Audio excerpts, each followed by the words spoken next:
Once the length of the first panel is determined, you can go ahead and lock it down onto the starter strip. Make sure that all the locking tabs on the back of the panel fully engage with the starter strip. Slide the panel to the left and align the left end with your 2.5-inch line if you're installing the stone corners, and begin fastening, first by placing a nail in that center hole, and then about every 8 inches or so, including the slot in the center of the seam. Keep about the thickness of a dime between all the fastener heads and the panel. If you're installing Atlas stone into 1 1/8 pocket vinyl corners, leave about 1/4 inch space at the end of the panel for expansion and contraction. Also, make sure that all other fasteners are in the center of a slot.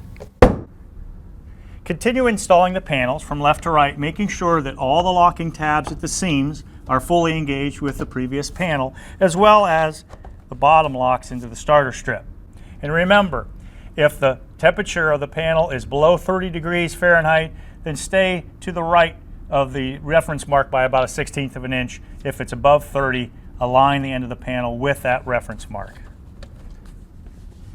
To determine the length of the final panel in a course, measure from the reference line to the corner and subtract 1/4 inch. Keep in mind that if you're going to terminate the stone and not wrap it around the adjacent wall, you'll want to end in an 1 1/8 pocket J channel, but again, leave that 1/4 inch gap in there for expansion and contraction. If you are going to do the adjacent wall, always do the front-facing wall first without any J channel, and then we'll place J channel on the adjacent wall and carry out the adjacent wall that way. Before you install this final panel, remember, if you've cut off that center hole, make sure you create a new one.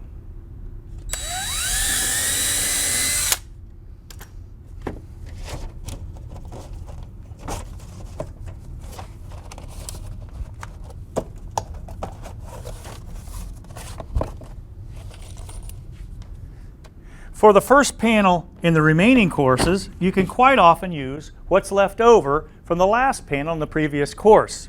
Remember, if you've cut off the center nailing hole, you'll need to pre-drill a new one. Also, try to never have the seams any closer together than 8 inches. And of course, make sure that all the tabs are locked and fully engaged into the panel below.